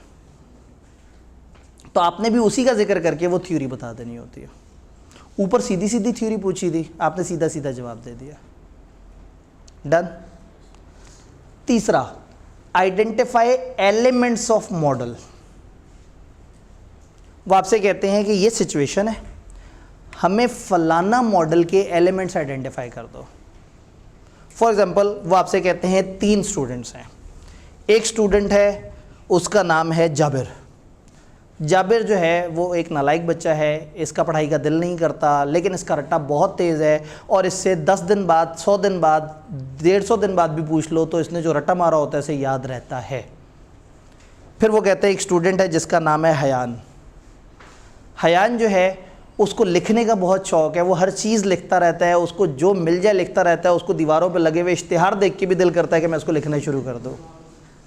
एक तीसरा स्टूडेंट है फलाना। तीनों का बताया और सवाल आपसे कह रहा है बताओ आब्दी साहब का जो AA मॉडल था उसमें से कौन कौन सा एलिमेंट ये तीनों फॉलो कर रहे हैं। तो आप कहेंगे जाबिर, आप हेडिंग देंगे रिटेन, हेडिंग देंगे रिटेन और कहेंगे चूंकि जाबिर याद रखता है और रट्टा बड़ा तूफानी है तो जाबिर आब्दी साहब के मॉडल का रिटेन वाला एलिमेंट फॉलो कर रहा है। फिर फलाना, मैं इसलिए एक एग्जांपल दी है कि ये आपको समझ आएगी। मॉडल अभी हमने पढ़े नहीं, जब मॉडल हम पढ़ रहे होंगे तो मैं उस वक्त आपको फिर से याद कराऊंगा कि ये सवालों को हमने किस तरह से करना है। तो अब क्या है, आपको कुछ छोटे छोटे से 2-3 सिचुएशंस देंगे और आप कहेंगे फलाना मॉडल में से ये चीज़ें निकाल के बता दो। तो नॉर्मली इस तरह का सवाल होगा कि 1-2 पार्ट्स या 2-3 पार्ट्स होंगे और वो आपसे कहेंगे कि जी बताएं रेलेवेंट क्या स्ट्रेटेजी मिशेल पोर्टर की 5 फोर्सेज वाली इसमें अप्लाई हो रही है। अब पोर्टर की 5 forces is one of those model, वो जो 10 मॉडल हमने अपने सिलेबस में पढ़ने हैं। तो उसने कहा कि पोर्टर ने जो अपना मॉडल दिया था बताओ इन 2 जगह उनमें से कौन सा वाला उसका एलिमेंट फॉलो हो रहा है। उसने हमें 5 फोर्सेज बताई हैं, उसने 5 हेडिंग्स बताई हैं और हर हेडिंग के अंदर थोड़ी थोड़ी सी बातें हैं। तो अब सवाल ये कह रहा है कि सिचुएशन पढ़ो और बताओ उन 5 में से कौन सा और क्यों। आपने रिटेंशन की हेडिंग तो दे दी लेकिन नीचे बताया कि आपने क्यों कहा रिटेंशन। तो यहां क्या होगा, पार्ट वाइज हेडिंग देंगे रेलेवेंट एलिमेंट की। आप पार्ट ए में लिख देंगे, पार्ट 1 में लिख देंगे for example bargaining power of supplier, मतलब उसके मॉडल में से 5 नामों में से एक नाम। हर मॉडल में ना 5, 4, 10, 8, 6 इस तरह की चंद हेडिंग्स होती हैं और उसके अंदर उन्होंने मॉडल एक्सप्लेन किया होता है। जैसे मेरे वाला मॉडल 4 स्टेप्स पे चल रहा है जस्ट समझाने के लिए। तो आप क्या करेंगे, हेडिंग देंगे और under each heading write the feature of that element you saw in question by proper referring it. Heading दी और हेडिंग के नीचे उस मॉडल के जो फीचर्स आपको नज़र आए कि रिटेंशन के फीचर थे कि रट्टा मारना आता हो, जहन में रहता हो, याददाश्त अच्छी हो, तो आप कहेंगे क्योंकि बच्चे की याददाश्त अच्छी है, चूँकि ये हर 10 दिन बाद रट्टा मारता है, देयरफॉर ये रिटेंशन है। बात समझ रहे? जी, इसमें इस तरह के सवाल में एक पॉइंट में 2-3 पॉइंट नहीं होंगे। इस तरह का सवाल होता ही ये है कि वो आपसे देखना चाहते हैं कि आपको मॉडल की वो 5 बातों में से समझ है कि इस सिचुएशन में कौन सी वाली बात अप्लाई हो रही है, तो कोई एक इसमें अप्लाई हो रही होती है। वो जो एक से ज़्यादा वाला है वो अगली कैटेगरी है। इस कैटेगरी में आपने सिचुएशन में से एक फीचर उठा के बताना होता है कि ये वाला मॉडल का ये एलिमेंट, ये वाला एलिमेंट यहाँ रेलेवेंट है। यानी ये सवाल ही ये है कि आपको 2-3 छोटी छोटी सिचुएशन दे दी और कहा उस वाले मॉडल का कौन सा एलिमेंट इन सिचुएशन में नज़र आ रहा है। आप कहेंगे ये नज़र आ रहा है, फिर कहते हैं क्यों, तो नीचे रीज़न में आप बताएंगे सवाल में से ही सेंटेंसेस पिक करके। जी, मॉडल का मिसिंग एलिमेंट MCQ में दिया जा सकता है। MCQ में ये सवाल आ सकता है कि बताओ इन 4 में से कौन सा उस मॉडल का एलिमेंट नहीं है, या मॉडल में एलिमेंट हो 4, इधर भी 4 दे दें और 4 में से गायब कर दें, तो कहीं बताओ कौन सा वाला एलिमेंट उसका मिस हो रहा है। तो अगेन MCQs में भी आ सकता है। MCQs हमारे रेलेवेंट एरिया में अगर आप देखें तो बड़े कम से ही हैं। 3 नंबर, 3 नंबर, 5.5 नंबर, 15 नंबर के इसमें MCQ आ जाते हैं। असूलन ज़रूरत बनती नहीं है, इस पहले ही इस पेपर में इतना कुछ था, इसमें MCQ डाल के इन्होंने अपने आप को ही फंसाया है। तो MCQ कुछ 1 नंबर के होते हैं, कुछ 1.5 नंबर के होते हैं, तो पूरे 15 नहीं होते ज़्यादातर। लें जी, हम यहाँ तक पहुँचे थे, बात समझ आई? आपने पार्ट हेडिंग देनी है पार्ट वाइज, और हर हेडिंग के नीचे आपने सवाल में से चंद फीचर्स उठा के लिख देने हैं कि ये ऐसे ऐसे था। चूँकि अभी मैंने कोई मॉडल नहीं पढ़ा हुआ तो मैं मॉडल के कॉन्टेक्स्ट में डिस्कशन नहीं कर सकता, तो मैंने एक रैंडम मॉडल खुद ही से बना के आपको दिखा दिया। 5वां सवाल जो देखने में सबसे ख़तरनाक है और करने में सबसे आसान है, फुल मॉडल।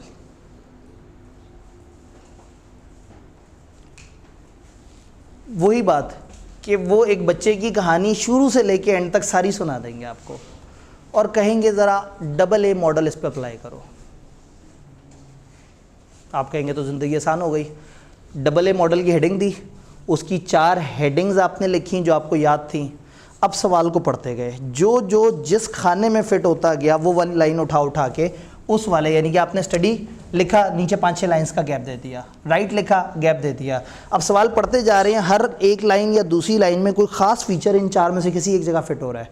आपने उठा के वो वाली बात लिख दी, चूँकि ये रट्टा अच्छा मारता है, चूँकि इसको दीवारों पे लिखे हुए इश्तिहार लिखने का शौक़ है, व्हाट्सएवर। मतलब मैं इसलिए स्लैंग एग्जाम्पल लेके चल रहा हूँ कि अभी तक हमने वो 10 में से कोई भी मॉडल नहीं पढ़ा हुआ। जब हम पढ़ेंगे, जब हम वेरी फर्स्ट मॉडल पढ़ेंगे तो इंशाल्लाह मैं ये वाली स्लाइड के साथ आपको फिर लिंक करके बताऊंगा कि इसमें से सवाल किस किस तरह से आ सकते हैं। तो जो फुल मॉडल वाला सवाल है ना, ये एक तूफ़ानी सा सवाल होगा, इसको देखते ही आप डर जाएंगे कि एकदम से होगा ये क्या आ गया है। जैसे पेस्टल है, पेस्टल भी एक मॉडल है, 6 हेडिंग्स हैं, पॉलिटिकल, इकोनॉमिक, सोशल, टेक्नोलॉजिकल। और आपने तो हो सकता है वो आपसे कहेंगे सिचुएशन है इसमें पेस्टल अप्लाई करो, तो आप ये हेडिंग लिखें, जो पॉलिटिकल चीज़ बीच में नज़र आ रही हो वो पॉलिटिकल के नीचे लिख दें, जो टेक्नोलॉजी की चीज़ नज़र आ रही है वो उसके नीचे लिख दें। एक चीज़ तो आपको एहसास हो गया होगा कि 1.5 घंटा बहुत ज़्यादा होता है, नहीं ख़त्म हो रहा। इतनी सारी बातें हो गई, इतनी स्लैंग बातें हो गई, पेपर पे बात हो गई, ICAP पे बात हो गई, कैमरा का इंतज़ार हो गया, सारा कुछ हो गया। घड़ी देखें वहीं खड़ी हुई है। हाईटी शाइटी पे भी बातें हो गई, कैंपस के मसलों मसाइल पे बातें हो गई, ऑनलाइन क्लास की क्वालिटी इस वक्त हल्की है उस पर बात हो गई, सारी बातें हो गई।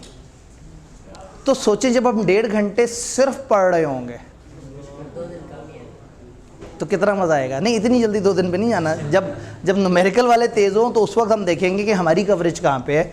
उस वक्त मतलब अल्टरनेट वीक पे हम टेस्ट ले रहे होंगे तो हो सकता है आप कहेंगे सर हर हफ्ते टेस्ट ले लें ताकि हम एक दिन छुट्टी कर सकें, क्योंकि टेस्ट वाला दिन तो आप छुट्टी की तौर पर मनाते हैं। अब वो मामले ख़त्म हो गए, अब आप ग्रुप बी में आ गए हैं। ये ग्रुप ए के शुगल मुगल होते थे, टेस्ट वाले दिन छुट्टी कर लो कोई फ़र्क नहीं पड़ता।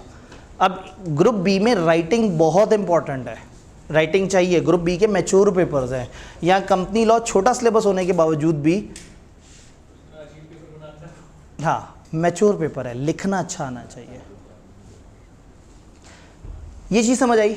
एक इस तरह का डरावना सा सवाल होगा, ये सवाल देखते ही पहले घबरा जाना है, फिर कहना है यस, क्योंकि बाकी सारे बच्चे सवाल को देख के हालत ख़राब हो जाएगी उनकी। और आपको मैंने बताया हुआ है कि सबसे आसान होता है। ओए ये बेचारा जो है ना, एक और मसला, HDMI 1 लैपटॉप की चार्जिंग तो नहीं ख़त्म हो गई, इसके साथ कोई चार्जर नहीं लगा हुआ, तो दया कुछ तो गड़बड़ है। वाह, हम एक टॉपिक पढ़ेंगे रिसोर्सेज और कैपेबिलिटी। रिसोर्सेज होता है आपके पास रिसोर्सेज नहीं है, कैपेबिलिटी होता है आप रिसोर्स इस्तेमाल नहीं कर पाए। तो तार भी मौजूद थी, लैपटॉप भी मौजूद था, बिजली भी मौजूद थी, लेकिन हम उसको आपस में कनेक्ट नहीं कर पाए। तो सम टाइम बिजनेस रिसोर्सेज की कमी की वजह से मार नहीं खाते, रिसोर्स को अप्लाई करने की कैपेसिटी की वजह से मार खाते हैं। मुझे तो लग रहा है आज इतना टाइम है कि हम एक छोटा सा टॉपिक भी कर सकते हैं, बहुत ही छोटा सा, बिल्कुल चुन्ना मुन्ना सा। ठीक है जी। तो यहाँ एक भयानक सा सवाल नज़र आया था आपको, उस तरह का एक हैवी सा सिनेरियो आपको नज़र आएगा। इसको कैसे करना है? इसको करना सबसे आसान है। सबसे पहले आपने मॉडल की हेडिंग देनी है, उसके सारे फीचर्स 5, 6, 4 जितने भी हैं उनकी हेडिंग देनी है, सबके नीचे 5-5, 6-6 लाइनें छोड़ देनी है, और बस टांग पे टांग रख के अब सिनेरियो को पढ़ना शुरू कर देना, और बड़ा ईजी होके जो जो लाइन जहाँ जहाँ फिट हो रही है लिखते चले जाना है। जी लास्ट वाला टाइप ऑफ क्वेश्चन था, इसमें जनरली ओपन एंडेड ही होते हैं, तो उसकी वजह से जो स्टूडेंट अप्लाई करता है वो स्टूडेंट टू स्टूडेंट वेरी नहीं करता है। स्टूडेंट टू स्टूडेंट वेरी करेगा, लेकिन असल में ओपन एंडेड अब नहीं है। कुछ ऐसे सवाल हो सकते हैं जो ओपन एंडेड हो, लेकिन जहां एक मॉडल, फॉर एग्जांपल बच्चे का रट्टे का मसला है या पास पेपर करने का मसला है, ये सवाल पढ़ के आप पहुंच सकते हैं। तो अगर एक मॉडल आपसे कहता है ना ये 5 बातें, तो पांचों बातें 5 अलग टॉपिक्स को डिस्कस कर रही होती हैं। तो एक सिचुएशन में अगर आपने मॉडल समझा हुआ है, अगर समझा हुआ है, खाली रटा नहीं, अगर समझा हुआ है, तो सवाल देख के पता लग जाता है ये पॉलिटिक्स की बात हो रही है, ये टेक्नोलॉजी की बात हो रही है, ये लॉ की बात हो रही है, तो आप उसको रेलिवेंट जगह पे फिट करते रहते हैं। ठीक है, हो सकता है कि एक चीज़ एक से ज़्यादा स्टेप्स में जा रही है, आप उसको दोनों जगह के नीचे लिख दें। तो इसके सवाल देखने में ख़तरनाक लग सकते हैं, लेकिन असल में इतने ख़तरनाक नहीं होते। नहीं जी, हम अपनी कितनी मेहनत की है भाई ने, आपको पता है सारी एनिमेशन खुद डालनी है, टीम सपोर्ट नहीं करती। असल में जब ये हुआ ना कि इस एलईडी पे आना है, तो वो इसको फिर डायमेंशन चेंज की, इसको इस रेजोल्यूशन पे लेके गया कि क्लास में ज़रा मैक्सिमम डिस्प्ले बेहतर हो। तो ये फुल सिनेरियो है। फुल सिनेरियो में क्या करना है? कुछ नहीं करना, हेडिंग्स ऑफ ऑल एलिमेंट सबसे पहले लिख देना है। Under each heading write the feature of that element you saw in question by proper referring it. जो जो उससे रिलेटेड आपने इन्फॉर्मेशन सवाल में देखी, बस वो उठा उठा के लिखते रहें। अपनी इंग्लिश की भी ज़रूरत नहीं है, वहाँ जो जुमला लिखा होगा उसे पकड़ के थोड़ा सा सीधा कर दिया और कई दफ़ा उसी तरह से जुमला नीचे लिख दिया, तो उन्हें पता लग जाएगा कि ठीक है इसने सवाल में से ये चीज़ सही आइडेंटिफाई की है कि ये इस वाले एलिमेंट को डील कर रही है। अब ये बात थोड़ी सी अभी हवा में हो रही है, क्योंकि अभी तक हमने कोई प्रॉपर मॉडल नहीं पढ़ा। मेरे पास एक ही मॉडल इस वक्त आपको बताने के लिए, जो मैंने एक स्लैंग सा मॉडल फिलहाल आपको समझाने के लिए बनाया। 5वां सवाल बिल्कुल नीचे करके, जनरल क्वेश्चन, यानी there can be any question जो अचानक से आ जाए कि पाकिस्तान में बढ़ते हुए अफराते ज़र के ऊपर आप का क्या ख्याल है। तो मतलब एनीथिंग कैन हैपन, कहीं से भी सिलेबस के किसी भी एरिया के आसपास से गुजरते हुए किसी भी चीज़ पे आपसे कुछ भी तबसरा करवा ले, तो उसका कोई फॉर्मेट नहीं है। बस आपने सेल्फ राइटिंग करनी है, लेकिन मशवरा ये है कि स्मॉल बुलेट्स में करनी है। बुलेट्स छोटी होनी चाहिए। जब छोटी छोटी बुलेट्स में लिखेंगे ना, तो आपकी इंग्लिश पकड़ी नहीं जाएगी। अगर बड़े बड़े पैराग्राफ लिख दिए तो फिर पकड़े जाएंगे कि बच्चे को नहीं आती। तो बस ये एक वो है। तो ये 5वां डिस्कस करने की ज़रूरत नहीं। 5वें का मतलब है कि ज़रूरी नहीं कि हमेशा इन 4 तरह का सवाल आए। सम टाइम कोई भी अनोखा सा सवाल अचानक से आ सकता है, जो कि आपने उस वक्त ही बैठ के खुद ही से सोच के लिखना होगा। बट ऐसा बड़ा कम होगा, क्योंकि उनके पास ऑलरेडी इतने मॉडल्स मौजूद हैं। 10 मॉडल्स में से तकरीबन हर पेपर में अब तक जो हुए हैं कम से कम 2 मॉडल तो हर पेपर में अप्लाई हुए हैं। तो एक बात हमें समझ आ गई है कि पेपर का मिजाज क्या है और किस तरह से लोग बैग पैक करते नज़र आ रहे हैं। क्या टाइम बहुत ज़्यादा आगे हो गया जी? हाँ ऐसा भी हो सकता है। ठीक है, तो बैग पे रख देते हैं, आप एक दफ़ा नोट्स कर लीजिएगा कि बैग पे रख दें। एक एक कॉलम नोट के एक एक नोट के। ठीक है, तो वहाँ पे कोई होगा जो नोट कर रहा होगा। तो मैं और एक ठीक है, इंतज़ामिया ने हमें बताया, मैं ज़रा एक दफ़ा देख लूँ हमारे पास मार्जिन है ना, मार्जिन बड़ा है, बहुत टाइम रहता है। तो ये अभी इंतज़ामिया वाले किताबें ला के पीछे रख देंगे और ख़ुद भी बैठ जाएंगे। क्लास ख़त्म होने के बाद आपने इंतहाई नज़्म व ज़ब्त का मुज़ाहरा करते हुए उनके पास जाके उनको कहना है कि ये मेरा CRN है। वो आपका CRN नोट करेंगे, शीट में मैच करेंगे कि कौन से वाले आप स्टूडेंट हैं, आपको किताब दे देंगे और आप किताब लेके क्लास से जा सकेंगे। किताब जो है एक ही किताब में, दोनों वॉल्यूम एक ही किताब में है ना, एक किताब में ही दोनों वॉल्यूम है। शुरू में कुछ सफ़े पे नोट्स हैं, फिर एक सेपरेटर लगा हुआ है, फिर वॉल्यूम 2 है। वॉल्यूम 1 इज़ ऑल अबाउट सिर्फ नोट्स, सारे नोट्स एक जगह इकट्ठे कर दिए, और वॉल्यूम 2 इज़ अबाउट वो क्वेश्चन बैंक जिसमें हमारे अपने रेलेवेंट MFA के तो मुश्किल से 8-10 सवाल है, लेकिन अलग अलग exam of same ICAP body, वो और ICAP के स्टडी टेक्स्ट में कुछ एक्स्ट्रा एग्जांपल्स वो सारी इकट्ठी करके आपको एक प्रैक्टिस बैंक बना दिया है। तो कुछ चैप्टर्स की प्रैक्टिस बहुत मिलेगी आपको, जैसे चैप्टर 7, 8, 9 की प्रैक्टिस ज़्यादा मिलेगी और वही मकसद है। तो 1, 2, 3, 4, 5 की प्रैक्टिस ना होने के बराबर मिलेगी, क्योंकि वो उस BMBS के अंदर भी ये गैर ज़रूरी पोर्शन हुआ करता था, उस SPM के अंदर भी ये गैर ज़रूरी पोर्शन है। तो यहाँ पे भी वही मिजाज इनका है कि ये इधर भी बहुत ज़्यादा ज़रूरी नहीं है। जनरल वाली बात समझ आई जी? ये स्लाइड व्हाट्सएप पे भी शेयर हो जाएगी, इसकी शाम में PDF जो है वो आप लोगों के पास पहुंच जाएगी। नहीं, ये थैंक यू जो है ना, ये प्रेजेंटेशन की थी। मैं एक जो स्लाइड दिखाना चाह रहा था, पता नहीं यहाँ हमारे पास बाकी चैप्टर्स का वो है या नहीं है। बड़ी प्यारी सी स्लाइड बनी हुई है, लेकिन कोई बात नहीं, उसकी खूबसूरती से ज़्यादा इंपॉर्टेंट है कि मैं यहाँ खुद से लिख लूँ। एक छोटा सा कॉन्सेप्ट जो MFA शुरू करने से पहले हमें पता होना चाहिए, एक अप्रोच जिसका बार बार जगह जगह जिक्र आता है, दैट इज प्राइस लीडरशिप,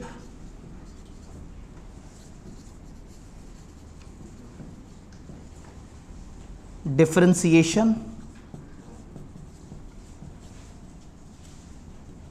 और focus. Mass market, niche market.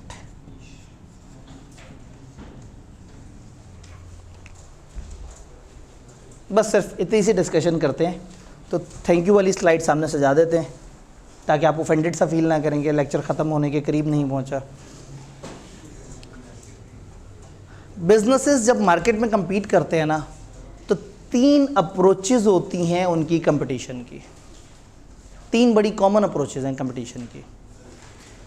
Mess market में अगर आपने compete करना है, फॉर एग्जांपल 2 कंपनी हैं, या फ़र्ज़ करें 10 कंपनियां 10 की 10 सर्फ़ बनाती हैं और पूरा पाकिस्तान हर महीने सर्फ़ ख़रीदता है, और ज़्यादातर जो सर्फ़ हैं फॉर एग्जांपल वो 200 रुपए के होते हैं। एक कंपनी ने अचानक से बाजी ले जानी है, अचानक से मैदान लूट लेना है, अचानक से लुट मचा देनी है, अचानक से बहुत ज़्यादा कस्टमर्स को अपनी तरफ खींचना है, क्या करे? प्राइस कम कर दे। बड़ी सबसे कॉमन जो स्ट्रेटजी ज़हन में आती है, प्राइस कम कर दे। तो अगर वो प्राइस 20 रुपये या 10 रुपये भी कम कर दे, तो वो अचानक से मैस मार्केट में बड़ी ज़बरदस्त लीडरशिप में आ जाएंगे। तो मैस मार्केट की एक अप्रोच, ये लफ्ज़ आपको बीच में कहीं नज़र आए कि हम प्राइस लीडरशिप की तरफ चले जाएं, तो इसका मतलब ये है कि आप अपनी प्राइस को कंट्रोल करें, आप अपनी कॉस्ट को कंट्रोल करें। जब आपकी कॉस्ट और प्राइस कंट्रोल हो जाएगी, then you would be in a position कि आप अपनी पसंद की प्राइसेस पे चल सकेंगे। आप वो रेट देंगे जिस रेट पे लोग आपकी तरफ भागे चले आएंगे। तो एक अप्रोच है प्राइस लीडरशिप। अगर आपने मैस मार्केट में मुकाबला करना है तो अपनी कॉस्ट कम कर लें, जिससे आपको सेलिंग प्राइस कम करने का मार्जिन आ जाए आपके पास। एक ये अप्रोच है। दूसरी अप्रोच है, आप कहें क्या मतलब प्राइस क्यों कम करें, हम तो बढ़ाएंगे प्राइस। कैसा हो सकता है कि आप प्राइस भी बढ़ा दें और लोग फिर भी आप ही की चीज़ ले रहे हो? डिफरेंशिएशन दे दें, आप क्वालिटी में खेल जाएं, आप अपनी प्रोडक्ट के फीचर ही मुनफरद कर दें। सबका मुकाबला चल रहा है कि वो मिल्क पैक बेच रहे हैं और आप मिल्क पाउच बेचना शुरू कर दें कि जी ये मिल्क पाउच क्या है जी, इसको टीयर करना आसान है, इसको यूज़ करना आसान है, इसको रखना आसान है, और उसकी कीमत 10 रुपये ज़्यादा कर दें। इवन देन लोग सबसे ज़्यादा वो चीज़ खरीदेंगे जो डिफरेंशिएटेड है। सब के सब मिल्क बेच रहे हैं और आप बोन स्ट्रॉन्ग करने वाला मिल्क बेच रहे हैं। डिफरेंशिएटेड हो गया ना कि ये मिल्क जो है वो बोन्स को स्ट्रॉन्ग करता है, और आपने टारगेट कर लिया लोगों को कि ठीक है, उनको ये समझ आए कि जी ये वाला जो है मिल्क ये बोन्स को स्ट्रॉन्ग करता है। ये जी नेस्ले बुनियाद है बच्चों के बढ़ते हुए जहन की नशोनुमा के लिए। अब बेचारे पाउडर ने कितना को नशोनुमा कर देनी है, ठीक है, लेकिन तो सम टाइम आप प्राइस पे नहीं खेलते, फीचर्स पे खेल जाते हैं। आप अपनी प्रोडक्ट को बाकियों से डिफरेंशिएटेड करते हैं। सब सर्फ वाले आपस में लड़ाई कर रहे हैं, आप अचानक से टीवी पे ऐड चलाएं कि देखें जी ये नया दौर है, क्या सर्फ के झंझट में हाथ गंदे करने हैं, ये लिक्विड उठाया, ऐसे करके डिप किया, 2 कतरे वॉशिंग मशीन में गए, सारे कपड़े धुल गए। लोग कहेंगे यार ये बड़ी कोई अनोखी चीज़ आई है। सब के सब AC बना बना के बेच रहे हैं, लड़ रहे हैं, आपने इन्वर्टर दे दिया। डिफरेंशिएशन। तो मैस मार्केट में compete करने का दूसरा तरीका ये है कि आप डिफरेंशिएटेड प्रोडक्ट दे देते हैं, आप मार्केट से ही बिल्कुल डिफरेंट हो जाते हैं, आप अपनी प्रोडक्ट की कैटेगरी ही बदल देते हैं। एग्जैक्टली अब इसमें चांस भी है कि किसी को अट्रैक्ट ना करें, लेकिन जिस मैस मार्केट की तरफ आप जा रहे हैं उसका थोड़ा सा कम लोग, उतने नहीं जितने पहले थे, थोड़े कम लोग अगर आपकी तरफ अट्रैक्ट हुए तो आपको मार्जिन्स बहुत अच्छे मिल जाते हैं उसमें, क्योंकि आप उसकी कीमत बढ़ा सकते हैं। तो सब के सब अब वही बात है कि आईफोन अचानक से बहुत ज़्यादा कामयाब क्यों हुआ, क्योंकि उसने एक डिफरेंशिएटेड चीज़ दी, स्मार्टफोन दिया। उससे पहले सिमियंस होते थे, उससे पहले छोटा सा एक ऑपरेटिंग सिस्टम होता था, उन्होंने पूरा कंप्यूटर ही उठा के मोबाइल में डाल दिया। डिफरेंशिएटेड चीज़ थी। अब डिफरेंशिएशन कैसे करें किसी भी प्रोडक्ट में, कैसे कर सकते हैं? कोई फीचर ऐड कर दें, उसकी क्वालिटी अलग कर दें, उसका कलर बदल दें, उसमें स्मार्टनेस ले आएं, उसके साइज़ को थोड़ा डिफरेंशिएट कर दें। मतलब 1.5 लीटर की बोतल में मुकाबला चल रहा है, आपने 1.25 लीटर लॉन्च कर दी, डिफरेंशिएटेड चीज़ आ गई, यूनिक चीज़ आ गई। और इश्तिहार ज़्यादा दे दें, अच्छी मार्केटिंग कर दें। समटाइम चीज़ वही होती है, मार्केटिंग आपकी कमाल हो जाती है, उससे लोगों के जहन में उस चीज़ का इमेज बेहतर बन जाता है। तो एक तरीका प्राइस पे खेल जाएं, दूसरा तरीका डिफरेंशिएशन देते हैं। ये है मैस मार्केट में। कई दफ़ा आप एक नीश पे काम करते हैं, नीश कहते हैं एक सिलेक्टेड छोटा सा सेगमेंट पॉपुलेशन का। 2 चैनल्स की आपस में लड़ाई चल रही है कि जी ये हम खबरें अच्छी दिखाते हैं, उन्होंने कहा हम खबरें अच्छी दिखाते हैं, हमारा क्राइम का प्रोग्राम अच्छा है, हमारा अच्छा है, हमारा हंसी मजाक का प्रोग्राम। मुकाबला चल रहा है, एक चैनल अपना कार्टून नेटवर्क शुरू कर देता है, सब आपस में लड़ते रहो, हमने तो सिर्फ बच्चों को टारगेट करना है। तो सम टाइम आप एक ख़ास सेगमेंट पे टारगेट करते हैं, बजाय इसके कि आप एक घड़ी की ऐसी शॉप बनाएं जिसके अंदर आप जो है वो 25 तरह की घड़ियां रखी हुई हों। आप लिबर्टी में एक महंगी दुकान लें, उसमें 20 घड़ियां रखी हों और सबसे कम घड़ी 1 करोड़ की हो।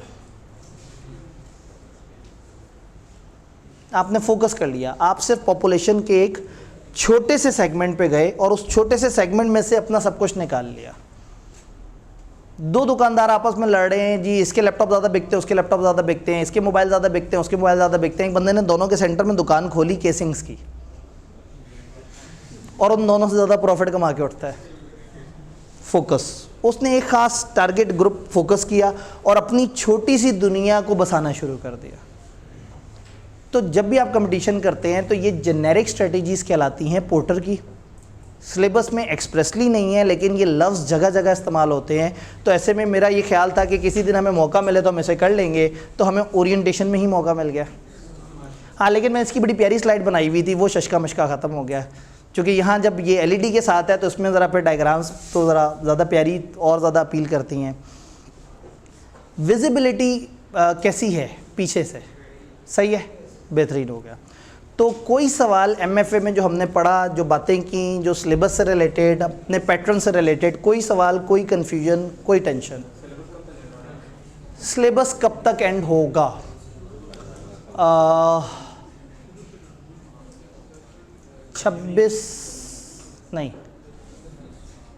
25 जून को या 9 जुलाई को, डिपेंड करता है ईद के थोड़े बहुत आगे पीछे होने से। ये मैं अपने पोर्शन की बात कर रहा हूँ, मैं अपने पोर्शन के लिए जवाब दूँ ना, तो आप रेलेवेंट सवाल रेलेवेंट टीचर से पूछे। जी जी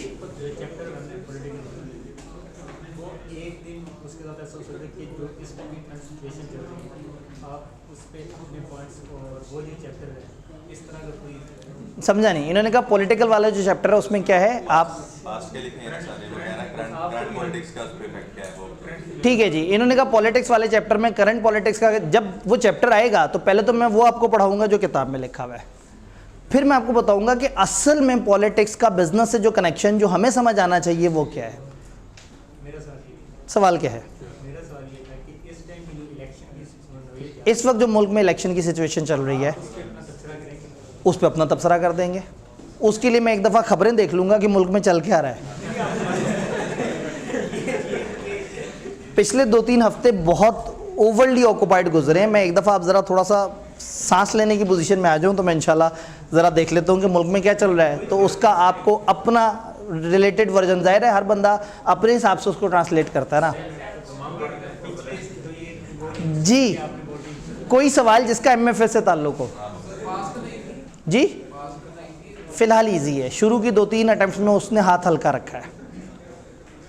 अगर आपने 1.5 साल पहले मेरे से सवाल पूछा होता तो मैं आपसे कहता कि शुरू की 2-3 अटैम्प्ट्स हल्की होती हैं, लेकिन आज वो 2-3 अटैम्प्ट्स गुजर चुकी हैं, तो इसलिए थोड़ा सा पेपर का लेवल अब थोड़ा सा अपलिफ्ट होगा। लेकिन मैंने आपके पास क्वेश्चन बैंक में बहुत अपलिफ्ट हुए सवाल डाले हुए हैं फाइनल के, तो हम कैफ लेवल की तैयारी करेंगे, कैफ से थोड़ा सा ऊपर लेवल की अप्रोच पास पेपर से वो कर रहे होंगे, और जब हैवी वाली प्रैक्टिस होगी तो फिर वो एसपीएम वाला सवाल होगा। पास पेपर में हमारा पहला फोकस होगा हमारे अपने ही आए हुए पास पेपर के, एमएफए नामी पेपर के आए हुए सवाल। सेकंड फोकस होगा बीएमबीएस के जो कैफ लेवल का पेपर होता था, और देन फिर लास्ट फोकस है वो वाले सवाल। कुछ सवाल आई कि अपने भी ऐड किए हैं, वो आपके पास कल किताब होगी तो मैं आपको ज़्यादा बेहतर तरीके से बता सकूँगा। जी